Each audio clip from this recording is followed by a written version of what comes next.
আসসালামু আলাইকুম রহমতুল্লাহ। বন্ধুরা, আজকে আমরা যে টপিক নিয়ে আলোচনা করব সেই টপিকটি হলো হজরত আদম আলাইহিসসালাম। আমরা সকলেই জানি সৃষ্টিকুলের সর্বপ্রথম মানব হজরত আদম আলাইহিসসালাম, যিনি আমাদের আদি পিতা নামে পরিচিত। হ্যাঁ বন্ধুরা, শুরুতেই বলছি ভিডিওটিতে লাইক দিয়ে চ্যানেলটি সাবস্ক্রাইব করে সম্পূর্ণ ভিডিওটি দেখতে থাকুন। তো চলুন বিস্তারিত জেনে আসি।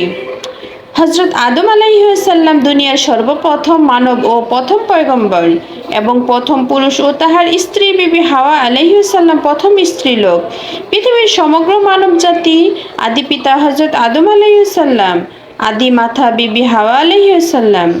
হজরত আদম আলাইহিসসালাম এর ওপর আল্লাহ পাকের আদেশ স্বরূপ 10 সহিফা নাজিল হইয়াছিল। ফেরেশতাগণকে পয়দা করিয়া আল্লাহ পাক তাহাদের বাসস্থান রূপে বিভিন্ন স্থান নির্ধারণ করে দিলেন। তাহারা আল্লাহ পাকের উপাসনায় মগ্ন হইলেন। তাহারা আল্লাহ পাকের উপাসনা ছাড়া আর কোনো কিছুই করিতে জানেন না। কিন্তু ইহাতে আল্লাহ পাক সন্তুষ্ট হইলেন না। তাই তিনি জিন সম্প্রদায়কে সৃষ্টি করিয়া পৃথিবীতে পাঠাইয়া দিলেন। ইহাদের প্রতিও আল্লাহ পাক ইবাদত করিতে হুকুম দিলেন।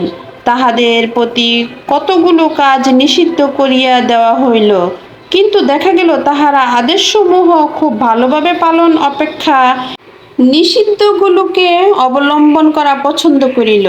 কাজেই তাহারা আল্লাহ পাকের অবাধ্যগত সৃষ্টি বলিয়া পরিচিত হইল। ফলে আল্লাহ পাক তাহাদের প্রতি খুশি থাকিতে পারিলেন না। তিনি আদম সৃষ্টির আকাঙ্ক্ষা ব্যক্ত করিলেন। আল্লাহ পাক হজরত জিবরাইল আলাইহিসসালামের দ্বারা জমিন হইতে মাটি আনাইয়া উহা দ্বারা একটি মানব আকৃতি তৈরি করিলেন। তারপর উহাতে রূহ প্রবেশ করাইলেন।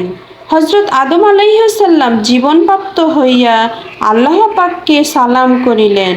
হজরত আদম আলাইহিসসালাম দীর্ঘ 1000 বৎসর জীবিত ছিলেন। সুবহানাল্লাহ।